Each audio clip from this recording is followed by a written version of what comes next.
Buenos días, profe. Buenos días, profesor. Buenos días, profesor. Buenos y Dios días, ¿no? Buenos días. Buenos días. Detalles de las fechas, antes de que se me olvide. Hoy vamos a ver, hoy tenemos clase. Después, hoy subo para las personas que van a hacer el primer parcial el documento. O yo creo que acabando la clase se los mando para que no haya falla. Y de todas formas lo subo al blog. Se entrega la siguiente semana.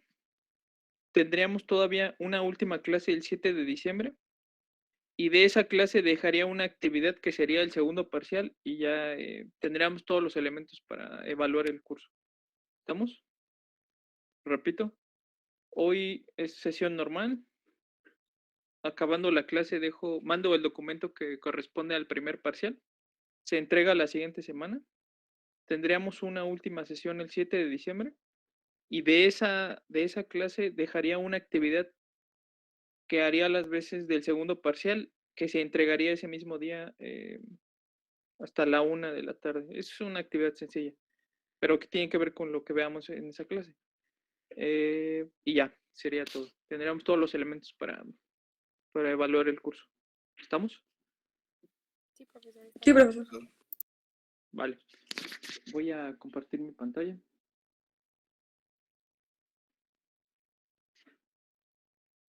Bueno, antes de que empiece la clase, ¿hay alguna duda que tengan?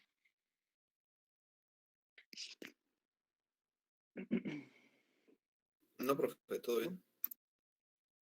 No, profesor. Vale. Hoy vamos a empezar a ver un modelo. Es el el modelo de oferta y demanda. Cuando nosotros hablamos de oferta y demanda, ¿qué viene a ustedes que no están versados en esto de economía? ¿Qué viene a su mente cuando estamos hablando, cuando salen estos dos términos? ¿Qué viene a su mente? ¿Qué es lo primero que viene a su mente cuando estamos hablando de estos dos términos? ¿Compra? Compra, sí, correcto. ¿Qué más viene a su mente? ¿Qué se relaciona con oferta y demanda? ¿Podría ser la necesidad? La necesidad, sí. ¿Qué otra cosa? Entre menos haya, más caro se vende, y entre más haya de un producto, menos caro se va a vender. Pero vean, todo lo que me están diciendo tiene que ver solo con una parte. Vamos acá. Son dos elementos que hay que analizar. Primero tenemos la demanda. Cuando analizamos este concepto de demanda, este concepto a veces muy abstracto, se refiere a un agente en particular que son los consumidores. Y todo lo que han dicho hasta ahora tiene que ver con el consumidor. De hecho, nosotros asumimos este rol cuando vamos a comprar cosas porque es el usual. Se refiere a compra, a satisfacer necesidades, a gustos, etc., ¿no? Entonces aquí todo esto tiene que ver con el consumidor y el consumidor refleja el comportamiento de la demanda. ¿Qué sucede cuando nosotros vamos a la tienda o al mercado o a la plaza comercial y vemos que el precio está subiendo? ¿Qué es lo que viene a nuestra mente? ¿O qué es lo que nos dice esto? El precio aquí en este modelo, o sea, aquí lo estoy tratando de hacer lo más sencillo posible. El precio en este modelo funciona como de la forma en cómo se comunican las mujeres, ¿no? Yo creo que esto que voy a decir es muy claro para las mujeres y no muy claro para los hombres porque no somos tan buenos para leer esas señales, ¿no? Las mujeres mandan señales y toca al hombre eh, captarlas. Esto mismo que funciona, esta forma en la que nos relacionamos en las relaciones, también funciona en el modelo de oferta y demanda. El precio, en este caso el precio es el que manda esa señal. Cuando yo veo que está aumentando el precio, ¿qué me estará diciendo el mercado? Desde la perspectiva del consumidor.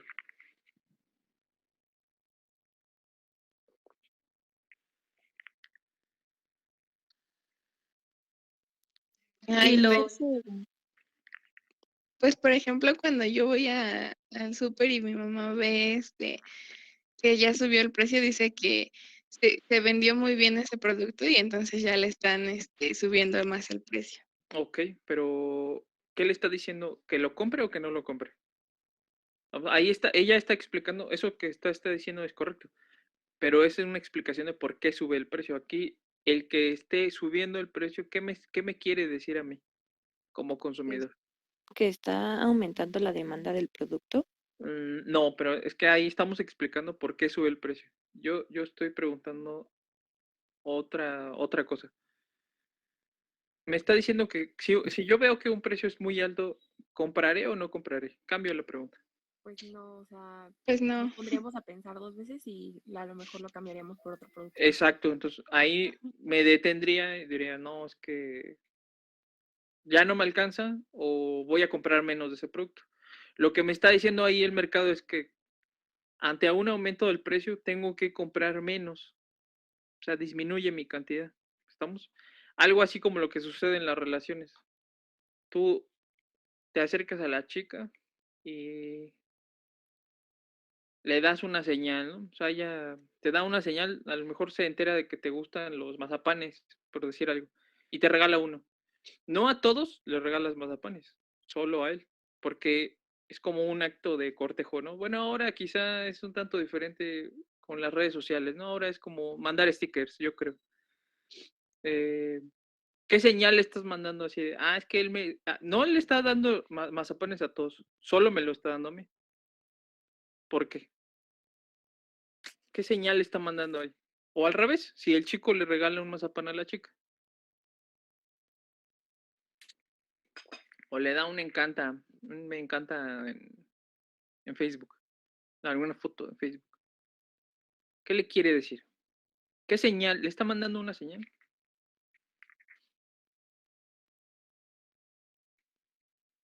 Pues que le gusta y que quiere conocerla.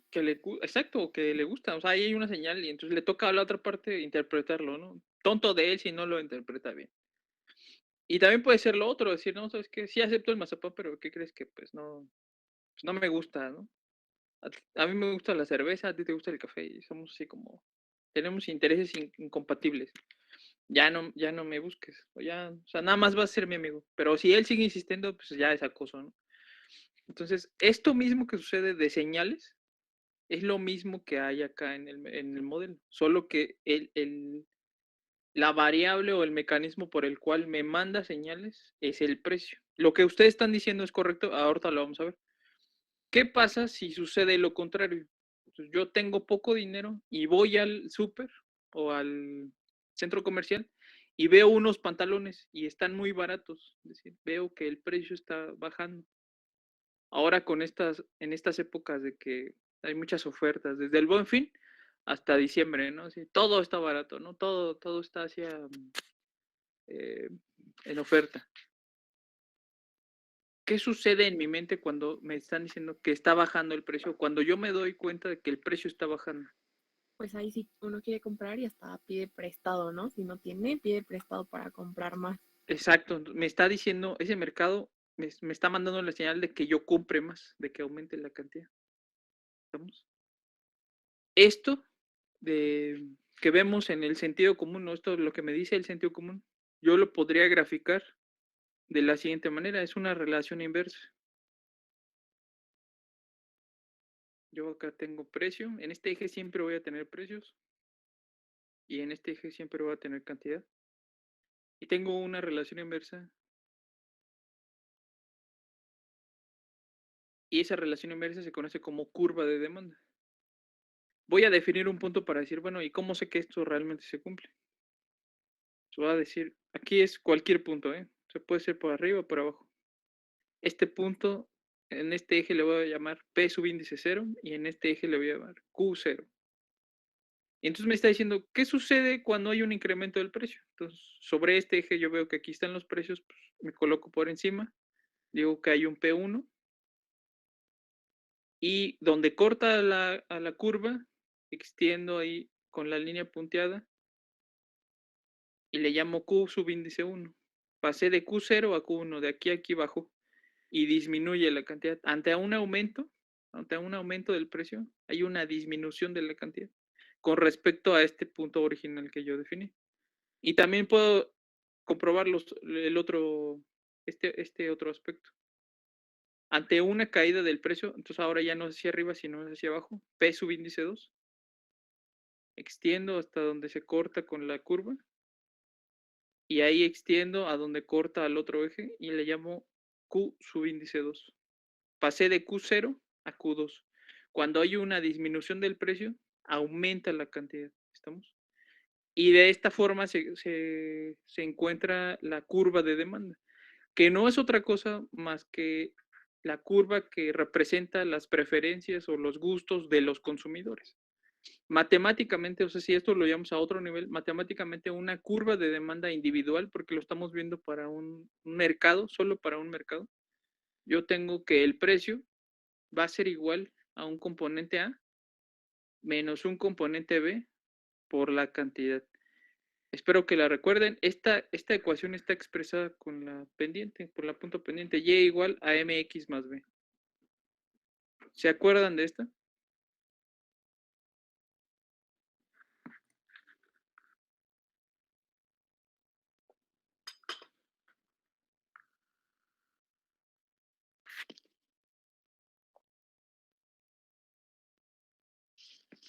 ¿No? ¿No se acuerdan de eso? Sí, es la ecuación de la recta. Uh-huh. ¿Quién es B? Si no se acuerdan, para que lo explique rápido, no hay problema. ¿Quién es B? La ordenada al origen. La ordenada al origen, exacto. ¿Y quién es M? La pendiente. La pendiente. Tengo que B, su nombre bonito es la ordenada al origen. Y M es la pendiente. Pero esto así de, ¿y eso qué es, no? O sea, ¿qué onda? La ordenal origen, yo la voy a identificar siempre en las ecuaciones de este estilo como un elemento que siempre está solo, siempre va a estar solo B. Y lo que significa ese es un punto donde corta al eje de la Y, por eso es ordenal origen. Es un punto donde corta al eje. Y la pendiente, la otra forma de expresarla es el grado de inclinación de esa curva, es decir, si esa curva va hacia arriba, si es una relación creciente, o si esa curva va hacia abajo, es una relación decreciente o inversa, son sinónimos. ¿Estamos? Entonces yo ahí tengo dos posibilidades. M puede ser positiva o puede ser negativa. Cuando M es positiva, la curva va hacia arriba, y cuando M es negativa, la curva va hacia abajo. La pendiente, lo único que me dice es, lo que me muestra es el grado de inclinación. ¿Y cómo la identifico? Es algo así como, siempre va a estar junto a una variable. Es dicho de otra forma. M es como una relación tóxica, ¿no? Es dependiente. Siempre tiene que estar junto a alguien. Si no, no es feliz. Vean este caso. Siempre está junto a la X. Yo identifico así fácilmente a M. ¿Cómo está B? Siempre está sola. Es un término que siempre está sola. ¿Ok? Si yo quiero identificarla, siempre está sola. Es forever alone. En esta curva que yo estoy poniendo de demanda. Esta curva de demanda individual. ¿Quién es la pendiente y quién es la ordenada al origen?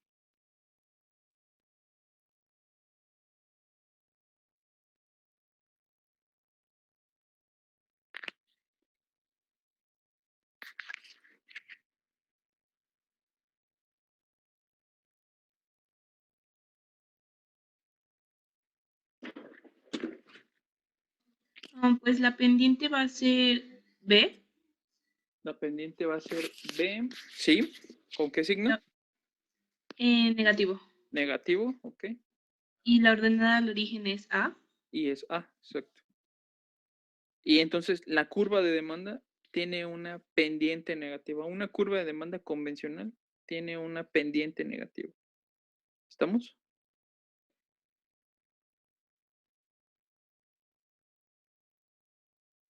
¿Puedo borrar?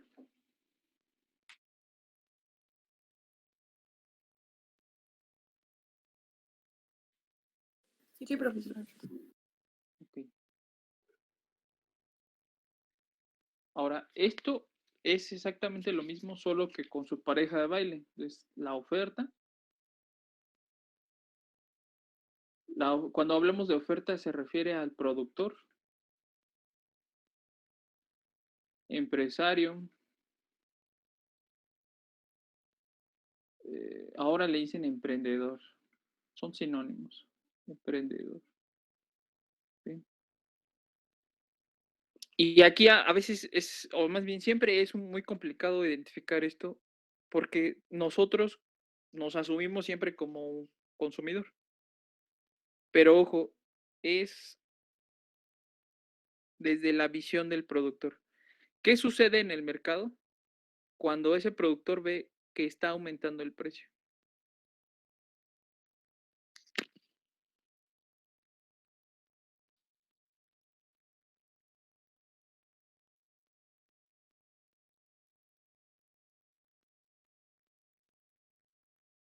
Pues empieza a producir más, ¿no? Ujú, porque se está vendiendo. Entonces aquí él en lugar de disminuir la cantidad como lo hacía el consumidor, hace lo contrario, aumenta la cantidad. Porque si está aumentando el precio, significa que va a vender más y que va a tener más utilidades. Pero también puede suceder lo contrario. ¿Qué sucede si vemos que cae el precio? ¿Qué hará ese productor? El mercado le está mandando esa señal de que está bajando el precio. ¿Qué hará ese productor?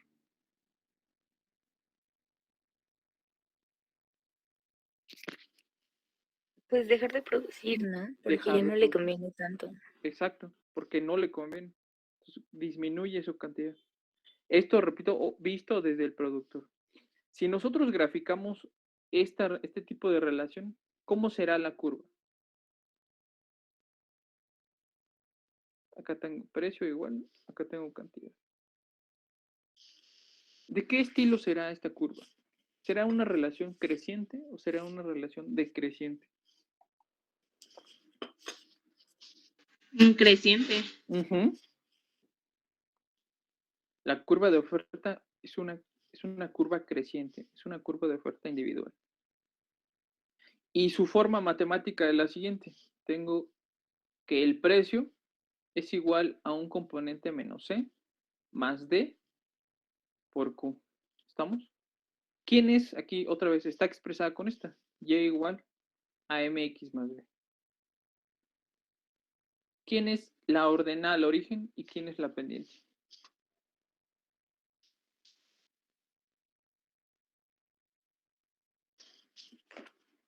Tomen los tips que les di para reconocer los elementos. La pendiente es D. La pendiente es D, ¿es correcto? Porque, ¿y qué signo tiene D? Positivo. Positivo, exacto. ¿Y quién es la ordenada al origen? Sí, y está negativa. Menos C, exacto. Entonces, este menos C me diría que esa curva viene de abajo, viene del eje negativo. ¿Estamos? De otro cuadrante de abajo. ¿Ok? No modifica nada, solo me está diciendo que viene de abajo. ¿Ok? Yo aquí, de esta forma que lo estoy expresando, tanto oferta como demanda, quiero llegar a lo siguiente.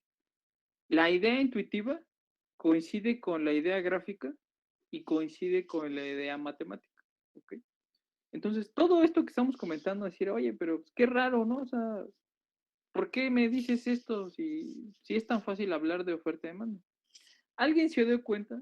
Todos los días, aunque no nos demos cuenta, el taquero mismo, yo he pensado eso siempre, el taquero mismo vive de oferta y demanda, aunque no sepa de qué diablos es oferta y demanda, ¿no? ¿Qué sucede? Ya ustedes lo comentaron hace rato. ¿Qué sucede cuando sales bueno, ya ahora con la pandemia es un poco complicado, ¿no? Pero antes, yo fui a un congreso en Jalapa antes de la pandemia. Entonces, pues en los congresos siempre al final hay días libres o ya al final se vuelve así como una fiesta, ¿no? Entonces, se armó una comida y ya después de ahí la sobremesa. Entonces, en la sobremesa, pues de ahí hubo un grupo que se fue a beber, ¿no? Se hicieron ahí cuates ya se fueron a beber. Yo soy muy malo para las fiestas y la verdad es que me cuesta mucho desvelarme, ya me fui al hotel. Y al día siguiente, con los cuates con los que yo iba, ya así platicando, dicen, no, es que salimos, nos fuimos a tomar, que está muy bueno, que la verdad es que está muy bonito Jalapa. Lo malo es la inseguridad. Y dice que saliendo del lugar, del bar o del antro, no sé, que había un cuate que le estaba vendiendo hot dogs 3 por 45. Dice, no, estaban buenísimos y que bien baratos. Y yo así como de, si eso soy, ahorita en el centro están a 3 por 15 y es el mismo cuate, ¿no? Es el mismo carrito, es el mismo cuate, es el mismo hot dog. ¿Por qué es que saliendo del antro están más caros? Pues porque ese cuate no sabe qué es oferta y demanda, pero vive de oferta y demanda. Como sabe que es el único lugar o de las pocas cosas que puede proveer alimento para los cuates que van saliendo del antro con hambre o para bajarse el alcohol, sube el precio y los cuates pues lo pagan. ¿Estamos? Todos los días hacemos actos económicos aunque no nos demos cuenta. El simple hecho de ir a comprar un chicle a la tienda ya representa un acto económico. Yo soy la demanda porque tengo la necesidad de satisfacer tengo la necesidad de comprar ese bien. O sea, se me antojó un chicle, un chocolate, un cigarro, lo que ustedes quieran. Y la otra persona tiene la necesidad de vender. Entonces, él no quiere en sí el producto. Él quiere el dinero que representa ese producto. En términos marxistas, si alguien está versado en esta onda de economía marxista, es algo así como valor de uso por valor de cambio. Yo, consumidor, deseo satisfacer la necesidad. Me interesa las cualidades que representa ese bien o ese servicio. Entonces, tengo la necesidad de comerme un chocolate. Entonces, yo quiero en sí el producto, lo que representa el producto en sí. Y la persona va por el valor de cambio, es decir, el dinero que representa ese bien, el dinero que está dispuesto a pagar el consumidor para satisfacer esa necesidad.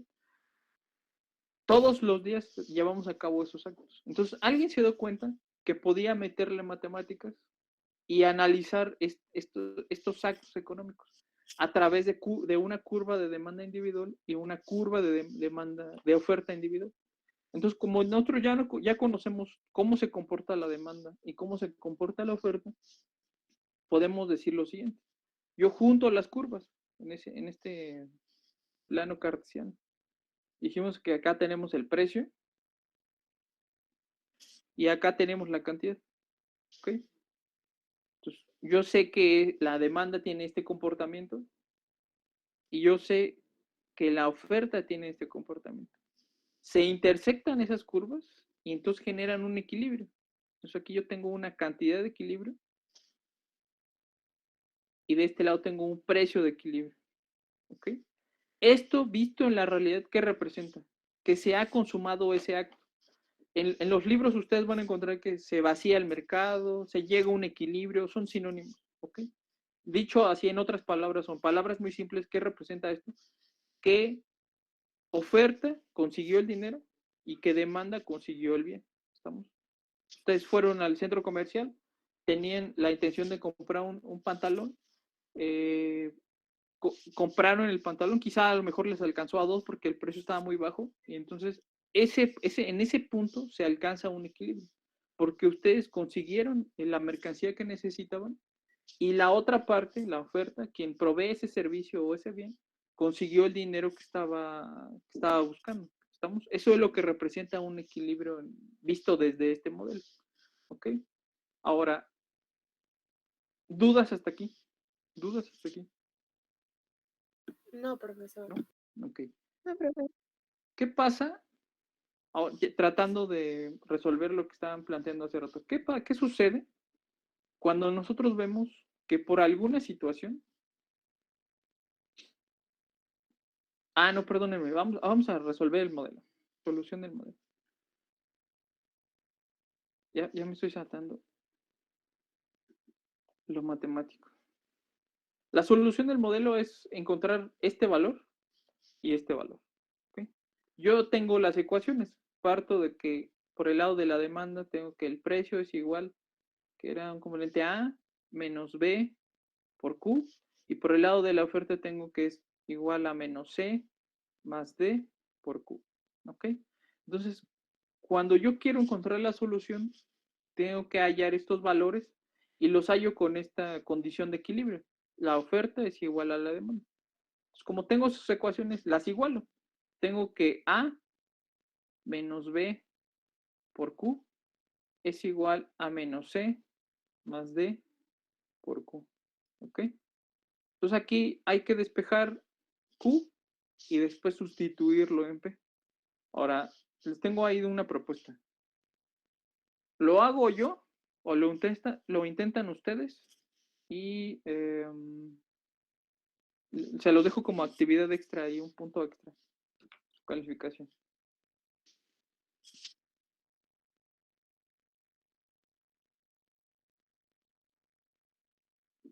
Pues sí, lo intentamos. Sí, profesor, lo intentamos. Órale, va. Sale. Todo suyo. De aquí tengo que encontrar precio y cantidad.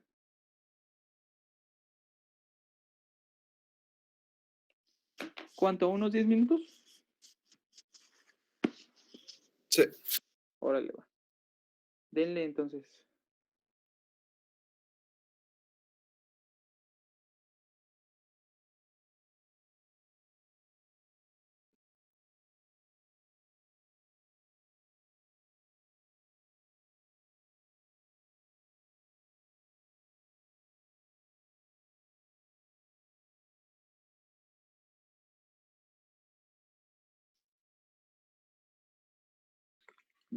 A ver, mándenme hasta el correo.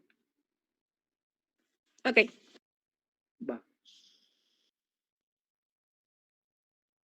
Pero ustedes como carrera sí creen, ¿cómo les pregunto? La coordinación sí les ha expresado que regresan el siguiente semestre a tomar clases presenciales.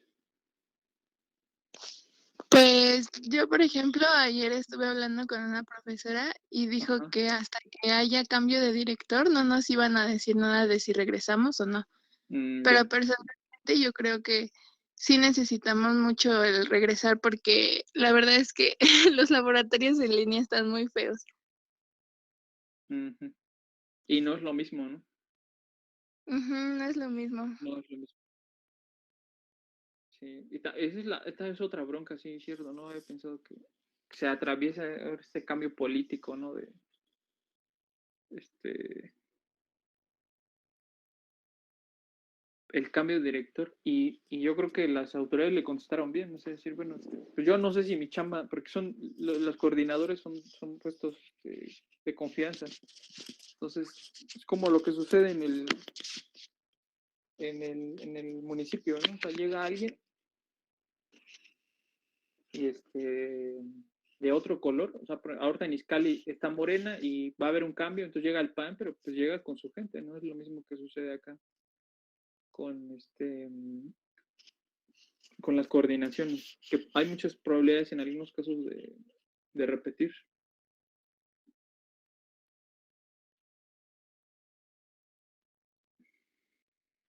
Compañera Barreto, sus ecuaciones están mal, no es. Ok, vale, lo sigo intentando. Sí, está cerca, pero no, todavía no es.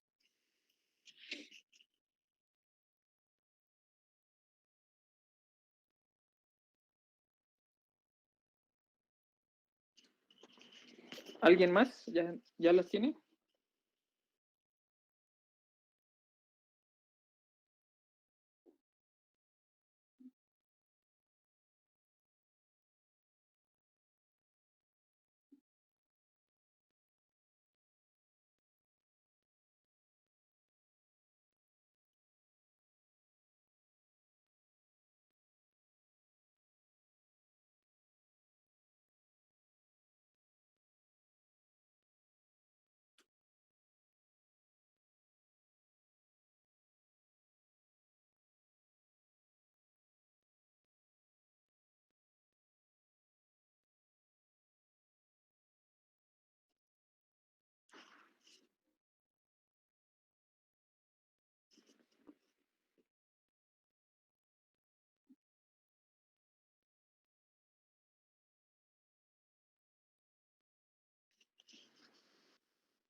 No, profe, la verdad sí me queda muy raro.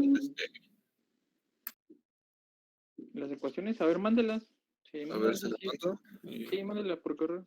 Igual, tómale foto y mándela nada más, así como su compañero. voy. Va. Es un punto, compañeros. En calificación final, ¿no dije? Las variables, las incógnitas. En este caso, ¿quién es la incógnita? Q. Q. Y del otro lado voy a juntar todas las variables. Esta Q es como si fuera la X. Entonces, paso este término del otro lado, cambiándole de signo. Entonces tengo que es B por Q más D por Q igual a A. Y este cambia del otro lado, pasa del otro lado cambiando el signo, más C. De este lado veo que los dos términos comparten la Q, factorizo la saco. Entonces me pregunto, ¿qué término multiplicado por Q me regresa al término de arriba? Pues B. ¿Cómo sé que es correcto? Multiplico B por Q, me regresa a BQ. Más, lo mismo, ¿qué término? Multiplicado por Q me regresa a DQ, D nada más. Multiplico y regreso a DQ. Entonces es correcto. Igual a A más C. De este lado entonces tengo la cantidad es igual, está multiplicando, pasa dividiendo A más C entre B más D. ¿Ok? Pues aquí ya está despejada. Lo que le faltaba ahí al compañero, ya estaba ahí cerca. Profesor, creo que Ajá. es lo que yo le mandé. Nada más que Sí, puse pero C ahí más faltó, A. pero faltó el precio, ¿no? No, se lo puse al lado. No sé si sí. Ahorita lo reviso otra vez, pero creo que no. Tenía que estar Ok, bien pero los sí, dos. de ecuaciones así estaba. Ujú. Y esta es la cantidad en el gráfico. Ven que nosotros estamos hablando de que se intersectan las curvas para generar el equilibrio. Entonces acá ya tengo la demanda, la oferta. Cuando se intersectan generan un equilibrio. Aquí yo tengo una cantidad de equilibrio, que es esta, y me falta el precio de equilibrio. Ahora, ¿el precio cómo lo encuentro? Pues yo veo que ya está despejado aquí o ya está despejado acá. Puede ser en una o en otra. Indistintamente de donde yo sustituya la cantidad, voy a llegar al resultado. ¿Dónde lo hacemos?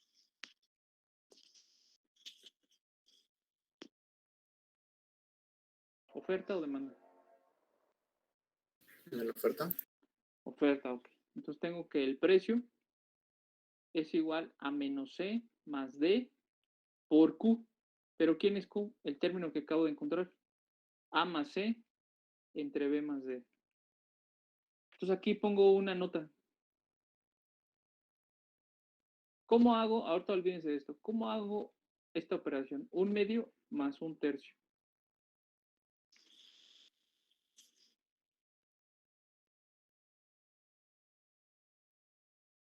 Busco como un denominador.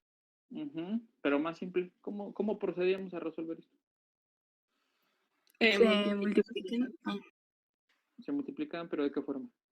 Están cruzados, ¿no? Cruzados, es correcto. Era 1 por 3 más 2 por 1 entre 2 por 3. Pues ahí está el común denominador, es multiplicar los denominadores. ¿Y cómo hago esto cuando están multiplicando? Un medio por un tercio. Aquí están sumando, acá están multiplicando. ¿Cómo hacía la de al lado? Ahí sí se hacía directo, ¿no? Ahí sí se hace directo. Cuando es multiplicación, sí es directo. Entonces multiplico 1 por 1 y 2 por 3. En el término de abajo, ahorita olvídense del menos C. Yo aquí le pongo un 1. Esto, ¿a qué se parece de las dos operaciones aritméticas que tengo arriba?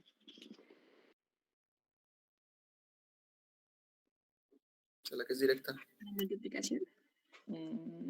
Es una multiplicación de fracciones, aunque yo no ubique qué valor tenga A, C, D, E, o sea, no pasa nada.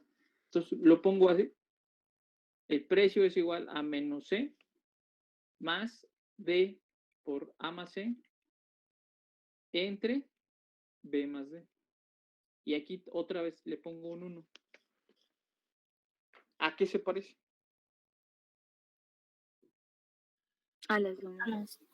a una suma, exacto, a una suma de fracciones. Entonces ahí lo hago cruzado, como ustedes me comentaron hace rato.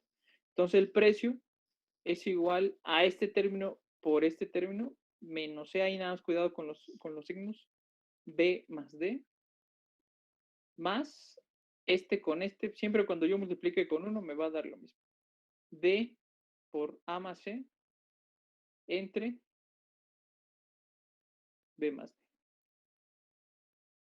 ¿Ok? Entonces ahí tengo términos similares. ¿Puedo eliminar algo? B más D, ¿no?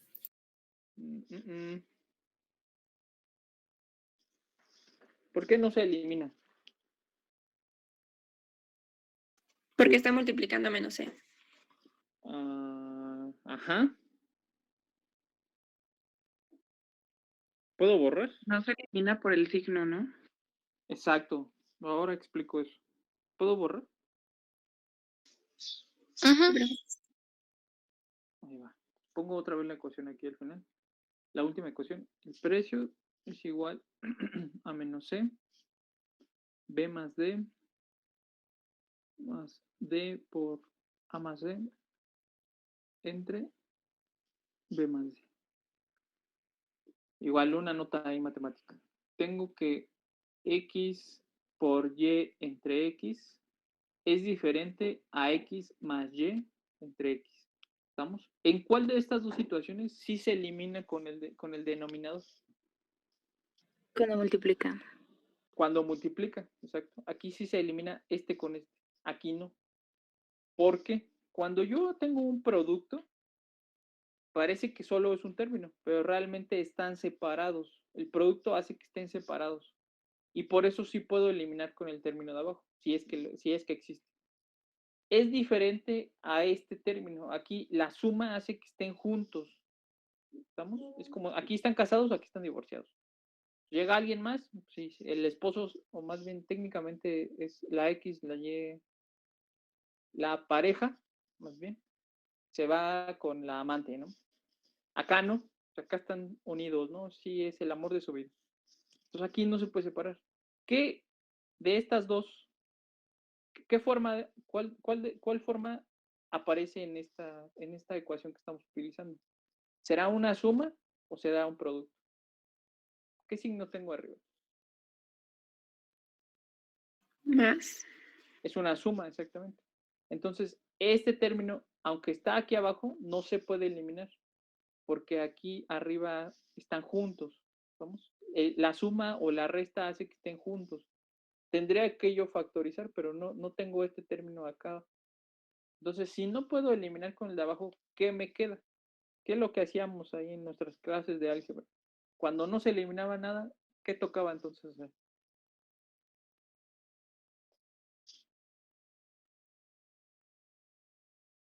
Desarrollar. Todo, exacto. Todos contra todos. Nada más ahí cuidado con el signo. Este con este. Voy a acomodarlos de acuerdo a su orden de aparición, ¿no? Entonces primero va la B. Sería menos BC. Y acá me queda como menos CD. Y aquí no pasa nada, ¿no? Porque son positivos. Sería más AD. AD. Y acá es más CD. CD. Entre B más D. Tengo términos similares y de signo contrario. Sí, el CD. Entonces, este, pelas con este. Y el precio, este es el precio ya de equilibrio, es igual a AD, siempre vamos a colocar los positivos primero, AD menos BC entre B más C. ¿Estamos? Este es el precio de equilibrio.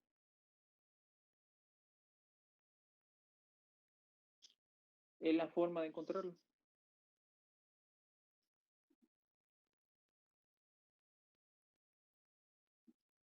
¿Qué sucede?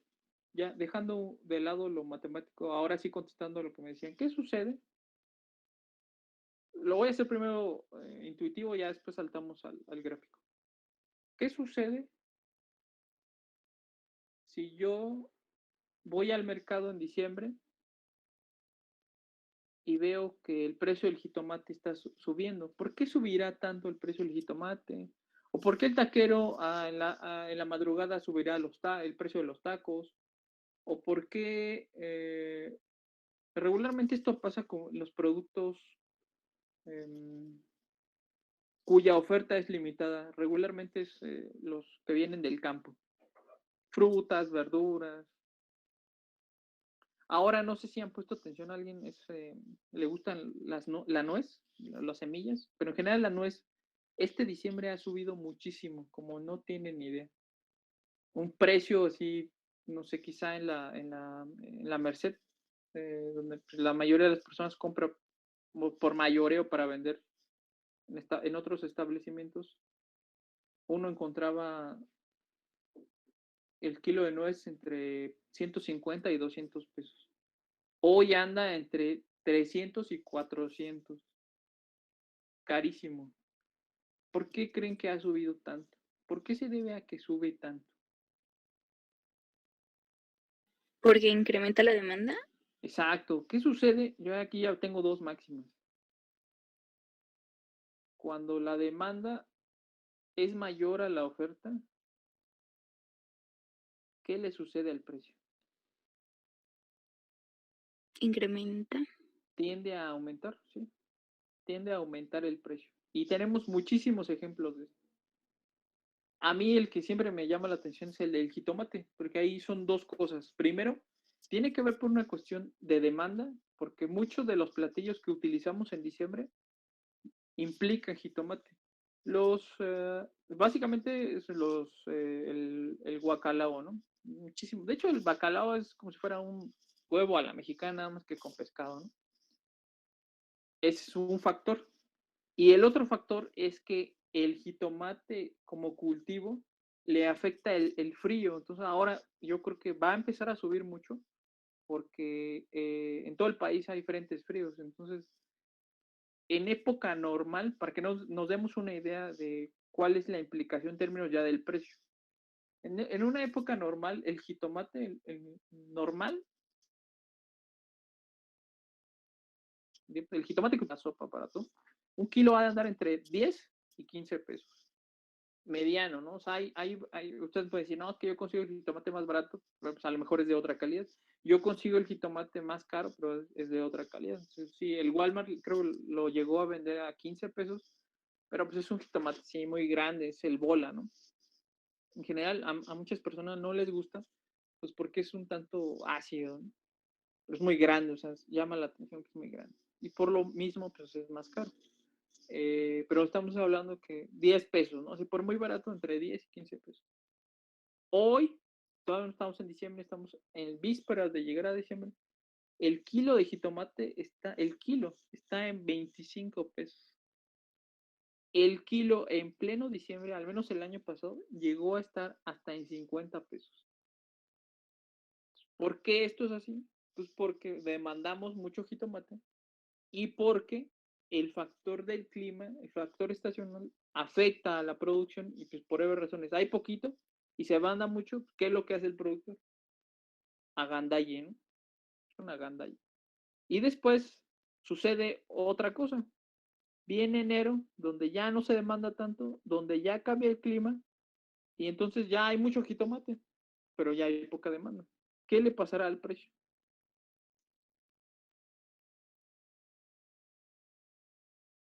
Disminuye. Tiende a disminuir. Cae el precio. ¿Okay? Aquí hago una aclaración. No sé si nada más sea en México, pero desgraciadamente los precios siempre tienden a subir muy rápido. Hoy tenemos un problema de inflación. Ahora voy a dar el salto, ya será lo último que vamos ahorita. Voy a dar el salto a macro, pero desgraciadamente esto es muy fácil de ver para nosotros, para el consumidor. El precio tiende a subir muy rápido y tiende a bajar o no, tiende a bajar muy lento o no baja. ¿Estamos? Aquí lo estamos viendo solo, esto solo es en términos de un consumidor y de un productor, de un bien y de un precio. Pero este análisis se puede generalizar desde la perspectiva de la macroeconomía. ¿Cómo doy yo el salto? ¿Cómo es que los libros dan el salto? Aquí aplican un principio de suma horizontal. Matemáticamente es una sumatoria desde n hasta... Ay, se me olvidó.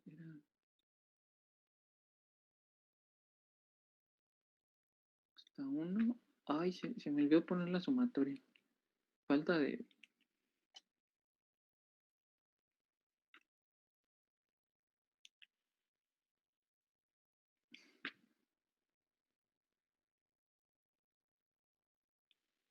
Es que no me acuerdo cómo se expresaba. Era 1 hasta n. Bueno, no importa. La verdad, nada más la idea es que es la sumatoria de las demandas individuales y esa sumatoria me va a dar la demanda agregada.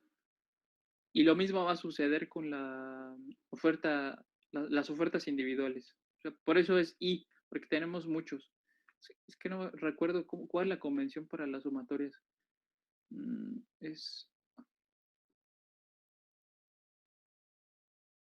Creo que era I igual a 1, desde 1 hasta n, sí, ya me acuerdo. Igual lo mismo. I desde la primera hasta n. O sea, esto quiere decir, se ve algo impresionante, pero quiere decir que voy a sumar todas las ofertas que existan, desde la primera hasta la última. Aquí le pongo n porque no sé cuántas haya. Y esa sumatoria de ofertas individuales me va a dar la oferta agregada. Y esto visto en términos del gráfico, va a ser así. Aquí yo tenía precios, pero cuando ya lo veo en términos de lo agregado, esto quiere decir que desde toda una economía ya no es un precio, sino es la inflación. Y de este lado ya no es la cantidad, ya no solo es una cantidad, sino es el PIB. Aquí hay que hacer una nota. Este símbolo de pi en macro se refiere a inflación. Ahora explico esto nuevamente. Y este símbolo de Y en macro se refiere al PIB. ¿Estamos? La curva de demanda agregada tiene el mismo comportamiento que una curva convencional. Y de este lado tengo una curva de oferta agregada. Igual que la convencional. Solo que aquí estamos hablando de todo el país. De este lado, cuando se intersectan, generan un equilibrio. Aquí voy a tener un PIB de equilibrio. Y de este lado voy a tener un nivel de inflación de equilibrio. ¿Qué dijimos aquí, tratando de recordar un poco? ¿Qué dijimos que era la inflación y qué dijimos que era el PIB?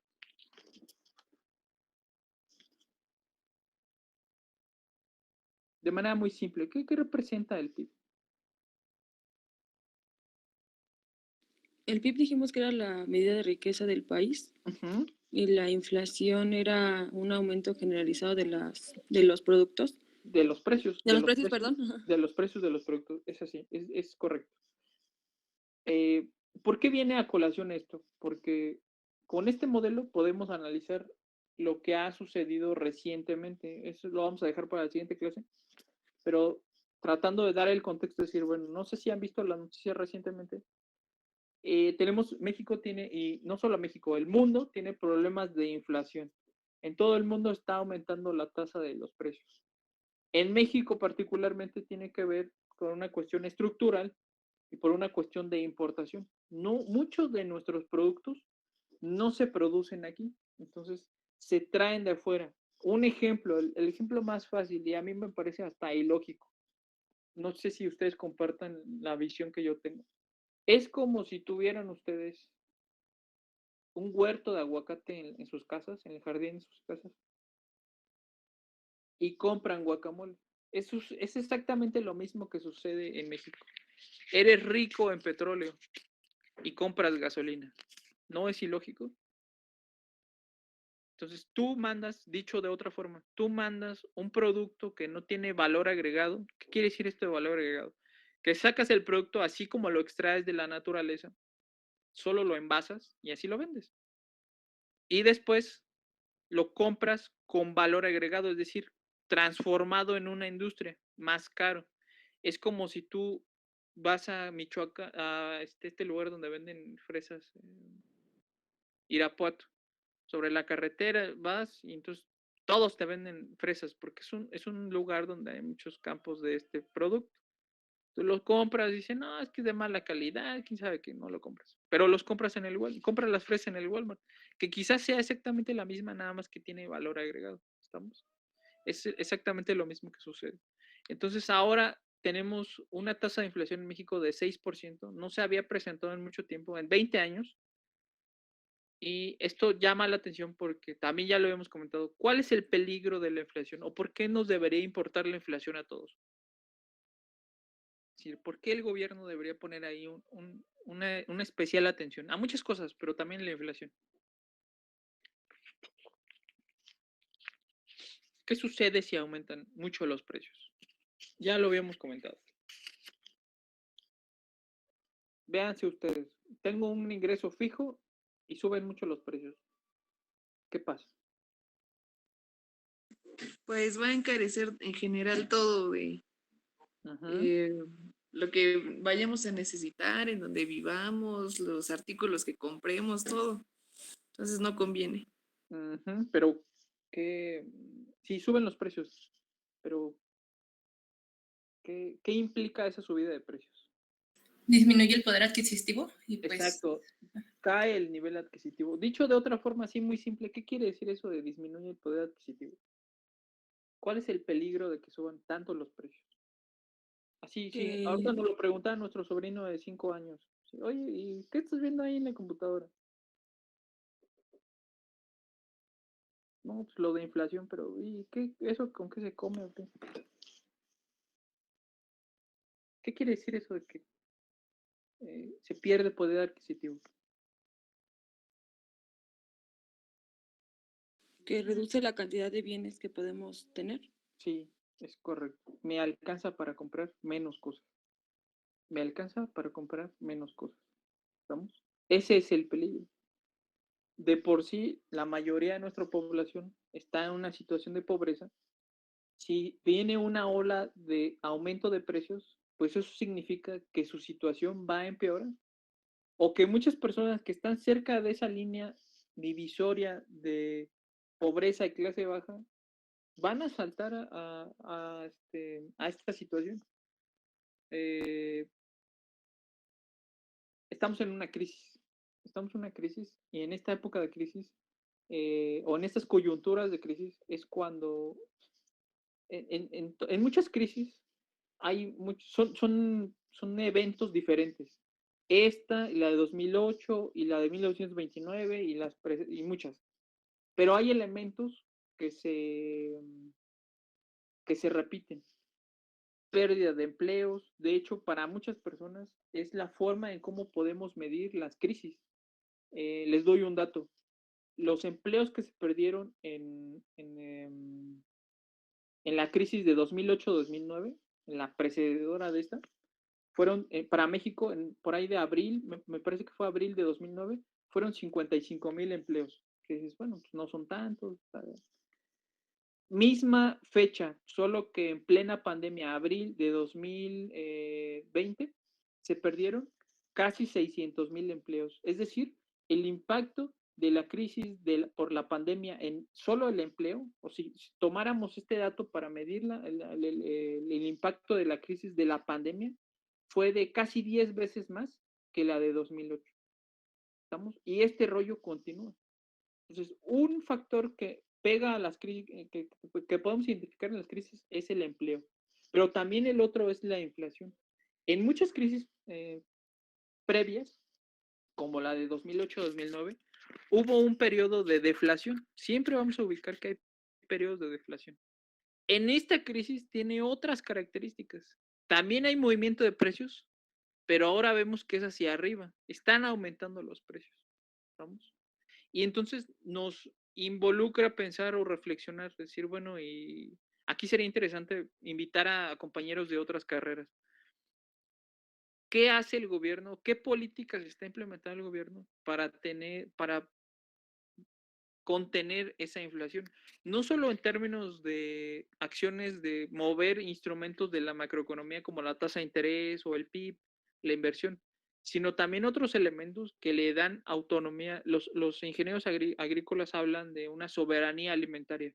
Desgraciadamente, México no tiene un plan de soberanía alimentaria. Muchos de nuestros productos los importamos. Les voy a poner rápidamente unos ejemplos. Importamos el maíz. Entonces, si el maíz lo compramos en tal lugar y allá sube de precio, pues es obvio que va a subir acá. Y por obvias razones, todos los productos que se produzcan con maíz, por ejemplo, la tortilla. Ha subido muchísimo la tortilla de un tiempo para acá. Lo mismo con el huevo. México ya no es autosuficiente en la producción de huevo. Entonces, pues algún político dice, pues es más fácil traerlo de afuera. Pues sí, pero si sube el precio en algún momento allá, pues no solo traes el bien, sino también la inflación.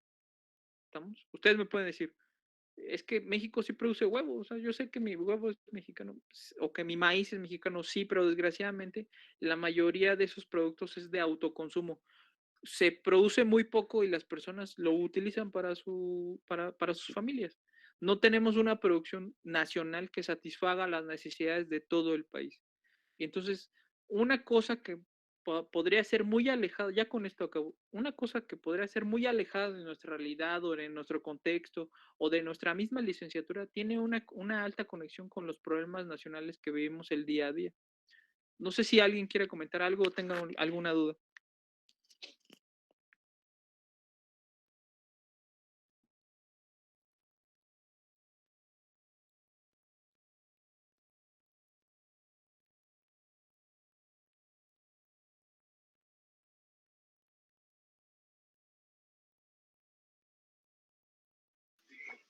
Yo tengo una duda, pero no sé cómo expresarla. Por ejemplo, si nosotros de un momento a otro tomáramos bueno, el gobierno, ¿no?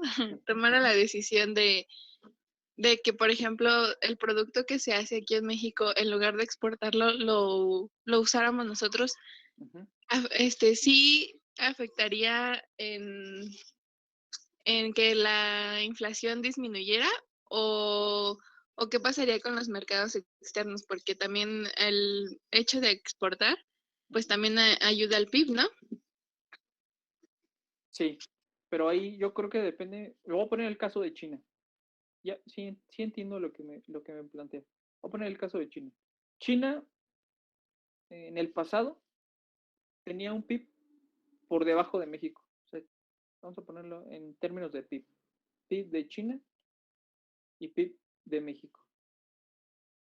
El PIB de México, aquí estamos hablando que más o menos en 1970, todavía como hasta 1970 todavía se cumplió esto. El PIB de México era más grande que el de China. Fácilmente, Fácilmente lo triplicaba sin problema. México en estos entonces, no sé si alguien ha oído el término de milagro mexicano. México era así el China de esos momentos. Nuestra tasa de crecimiento era de 7%. Ningún país lo tuvo, solo México. Por eso le llaman un milagro, era un milagro. Y después, vamos a ponerlo acá. Aquí técnicamente no sería China, aquí sería, vamos a ponerlo pasado. Aquí en el pasado. Aquí vamos a ponerle presente. Entonces acá, igual comparando solo este indicador de riqueza, tengo el PIB de China contra el PIB de México. Y pues acá ya nos gana. Aquí vamos a ponerle 2000, vamos a ponerle un año antes de la crisis, 2019, ¿no? Porque la crisis ya es atípica. Entonces, antes de la crisis, antes de la pandemia, pues el PIB de China fácilmente es como 10 veces, no, como 5 veces más que el de México. Estando en condiciones normales, el PIB de China crece 10% por año. Estando en condiciones normales, el PIB de México crece 2% por año. ¿Qué sucedió del pasado al presente? Pues que China se puso las pilas y tomó acciones para fomentar el crecimiento de su riqueza y México no. México dejó de hacer cosas. ¿Qué hizo? El modelo de China está basado, y esto nos sirve como experiencia internacional, decir, bueno, ¿y cómo es que ellos sí salieron de esa condición de pobreza o de atraso? No de pobreza, de atraso.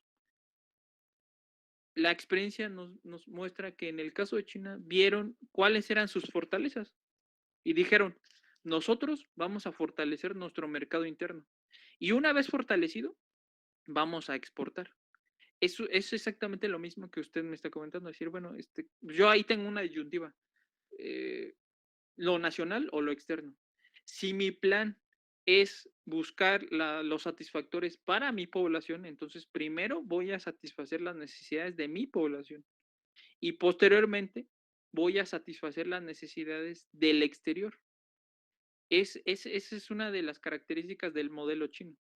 Entonces ellos satisfacen las necesidades de su población y lo que les sobra lo exportan. Su modelo está basado en la exportación. Hoy China es China porque ha cuidado mucho esto en términos de proteger esa exportación a través de su política y de tipo de cambio. Es una característica. La otra, y ahora que yo creo que es hacia donde va hacia donde va a tomar rumbo, es que es una política, es un modelo con apropiación tecnológica. O sea, han desarrollado tecnología. Hoy es lo de hoy. O sea, ahí está el valor agregado. Ustedes compren cualquier consola o pantalla de televisión, son muy caras. Pues porque ahí va invertido tecnología. Y detrás de estas características hay un plan político, hay un acuerdo entre lo político y lo económico. ¿Estamos? ¿Qué podría hacer México? Tener un plan al estilo de los grandes proyectos como lo ha planteado la 4T, megaproyectos como el tren, la refinería, el aeropuerto, que son necesarios, claro, pero también hay otros rubros que son igual o más importantes que planes de infraestructura. Por ejemplo, la educación. La educación tendría que estar ahí también dentro de esos macroproyectos. Es decir, vamos a aumentar el financiamiento de la educación. Vamos a hacer escuelas como la UNAM. La última vez que hizo escuelas el gobierno fue los SHs, después las ENEPs. No se han hecho escuelas y el país necesita universitarios. Necesitamos un plan de rescatar al campo. Tenemos muchísimos recursos, pero cada año y cada administración nos plantean que va a haber justicia, va a haber una justicia de la revolución y todos. Y desgraciadamente, a ningún gobierno, indistintamente del color, le ha importado el campo. Es uno de los sectores olvidados desde hace mucho. Y que es la base de la industrialización de los países. Salió un libro en 2020 en el Colmex, que publicó el Colmex, sobre casos exitosos de industrialización que tiene que ver con esto. Y en todos los casos hay factores comunes. Uno de ellos es que el campo es la base de la industrialización de esos países. ¿Estamos?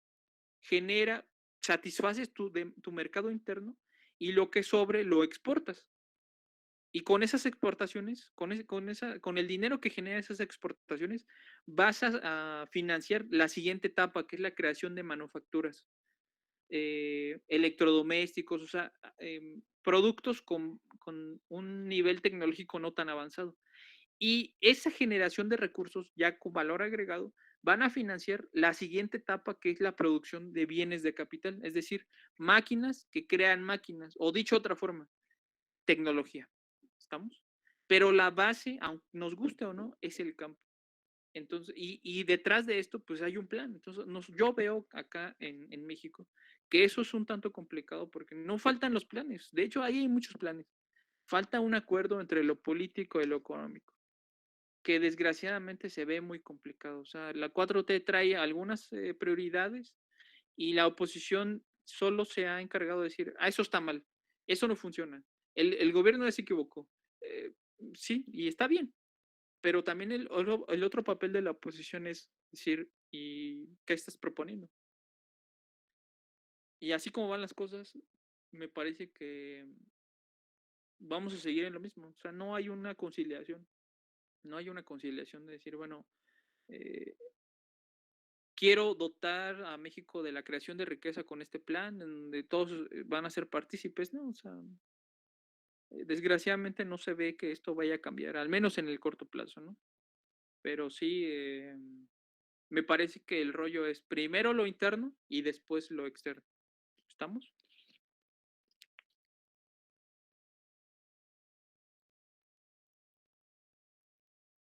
Sí, profe. Oiga, otra pregunta. No sé si ha escuchado hablar de que de que están como en planes de hacer una unión monetaria de América del Norte. O sea, de que según que se van a juntar Canadá, Estados Unidos y México, como si fuera la Unión Europea. Eso, ¿Qué opino? pues, ajá, ¿qué opina de eso? Que no se puede, desgraciadamente no se puede, está muy complicado. No sé si alguien ha visto el caso de cuánto tiempo llevó la Unión Europea a conformarse como lo que hoy conocemos la Unión Europea. ¿Más o menos tiene una idea? ¿O alguien tiene el dato? Siendo que no son países tan distintos, ¿eh? Sí tienen características, idiomas diferentes, pero son países con nivel de escolaridad, con nivel económico similar. ¿Cuánto creen que llevó la Unión Europea a conformarse como lo que hoy conocemos? ¿Cuánto tiempo creen?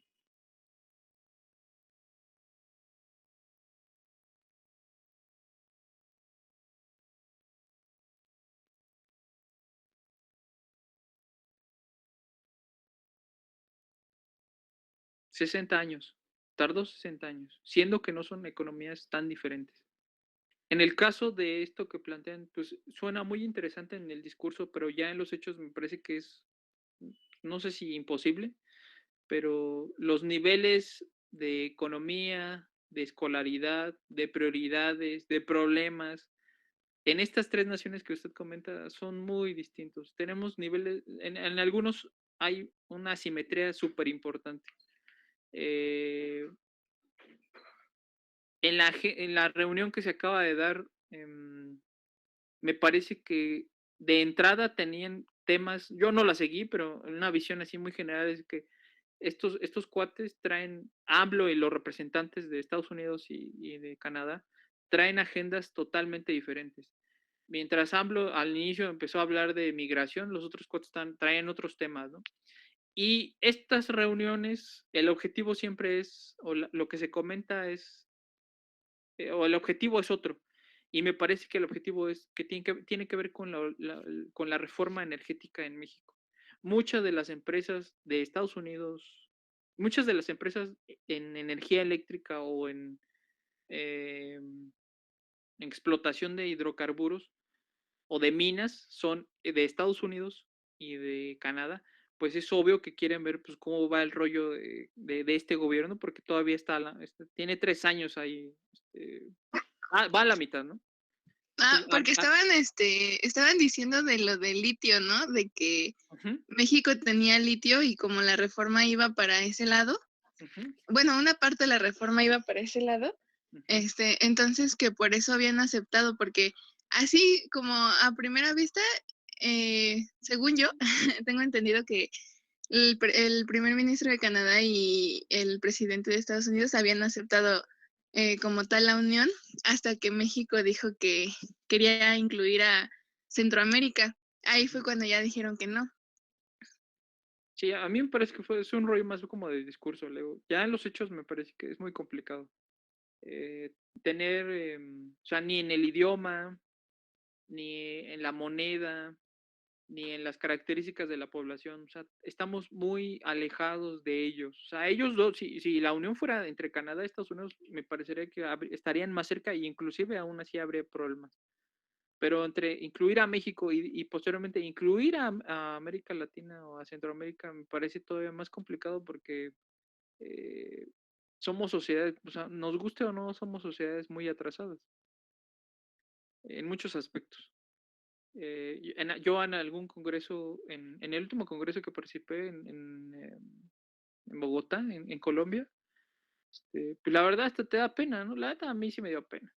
Yo he ido a congresos por mis esfuerzos, ¿no? Y la escuela, ni así se las pongo, ni las gracias te da, o sea, al contrario, o sea, parece que te pone trabas, ¿no? No hay financiamiento, a veces hasta para pedir permiso de ir que se mezcle ahí con las clases es complicado. Entonces, en donde yo expuse, la mayoría de los profes era de tiempo completo. Y me acuerdo mucho del caso de un chileno, porque, o sea, traía financiamiento. Yo creo que el cuate tenía tanto dinero que no sabía ni qué hacer con él. Tenía financiamiento de su escuela, tenía financiamiento del gobierno, tenía financiamiento de lo que hoy, de lo que sería acá como CONACYT. Entonces ya hay un punto donde dices, hijo, no, ese cuate sí. Y luego tiene la forma en que trabajan allá en investigación, pues son grupos multidisciplinarios. Ese cuate ya era jefe de grupo de investigación. Y yo acá sí, pues la verdad sí me presenté, sí compré, no, pues soy profe de asignatura. Y no, pues yo vengo, forma parte es un tema paralelo a lo que estoy investigando en el doctorado, ¿no? Así, y vengo así como mis recursos. Y no forma parte de un proyecto, de un megaproyecto. Entonces, desde la academia uno se da cuenta que ya hay asimetrías. En la población hay asimetrías. En los problemas de seguridad hay asimetrías. Mientras nosotros tenemos, y hasta me atrevería a decir que el problema de la inseguridad en México es diferente en el norte, en el centro y en el sur. Al menos en el norte, en el centro donde vivimos nosotros, donde vive la mayoría de la población, es un rollo express. Llega el cuate, te roba el celular, la cartera, ya ahora hasta la mochila. En Estados Unidos es un rollo de terrorismo. Entonces, la idea de tener una unión es que la política sea la misma o que se siga un mismo rumbo. Entonces, yo le digo, es complicado, es muy complicado. A mí me parece que el objetivo de esto es asegurar o tratar de jalar a México para que tenga los mismos intereses que Canadá y Estados Unidos en términos de una soberanía o de una autosuficiencia energética. Ellos tienen muchos intereses. A mí alguna vez en la maestría me dijo un profe que falleció de hecho por COVID. Decía, Estados Unidos no tiene amigos, tiene intereses. Va a estar junto a ti cuando a él tenga ahí una intención, cuando le afecte a él. Cuando no, vas a ser su enemigo. Es exactamente lo mismo que está aplicando ahora. Hay un interés energético. En el mundo no solo tenemos una crisis económica, hay una crisis energética. Está subiendo muchísimo el precio de la generación de energía eléctrica y por lo mismo se traslada a la tarifa final, tanto para empresarios como para consumidores. Acá en México no, pero porque no se ha dado ese negocio al mercado o porque el mercado, la iniciativa privada no controla todo ese mercado. Por eso es que ahí se ha manejado que la reforma madre de este gobierno va a ser la eléctrica, porque busca regresar ese bien a la nación. Y también es cierto que están viendo, ahí sí es un acierto desde ese punto de vista al gobierno, porque en el futuro se va a emplear litio para los autos eléctricos. Si es que no encontramos otra fuente. Hoy lo bueno, lo interesante para la movilidad eléctrica es el litio. Le da mucha autonomía. Ustedes vean, China está viviendo una revolución eléctrica con litio y está buscando otra fuente. Está entre hidrógeno, entre carbón, porque quiere hacer más eficiente esta movilidad eléctrica. Pero hoy el litio es la principal fuente de las baterías de los autos eléctricos. Entonces también ellos están interesados en decir, bueno, ¿y qué onda? Desgraciadamente México tiene una gran fuente, una gran reserva de litio, ¿no? Habría ahí que ver cómo se va a explotar y si ese dinero se va a utilizar para financiar que aquí se que aquí se cree esa tecnología, porque desgraciadamente va a suceder lo mismo. Es rico en litio, lo vendes, pero compras autos eléctricos, pues qué onda, ¿no? Entonces, Leo, a mí me parece que eso es un mero discurso, que realmente la unión es una búsqueda de intereses detrás de, y que es por el tema eléctrico, o sea, por el tema energético, realmente, en general, el tema energético.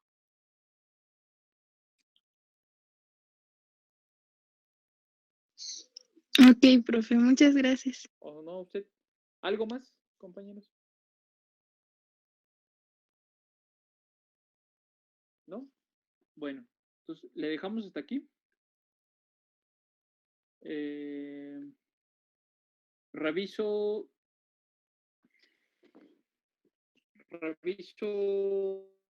el doctor que me mandaron, mando el examen y nos vemos dijimos, el 7 de diciembre para la última clase y la última actividad. ¿Estamos? Profe, ¿medio punto por hacer una ecuación? Lo reviso. Vale, gracias. De todas formas, el último examen solo es una actividad de la última clase. O sea, no hay complicación. Ok, muchas gracias, profe. No, va. Entonces, nos vemos.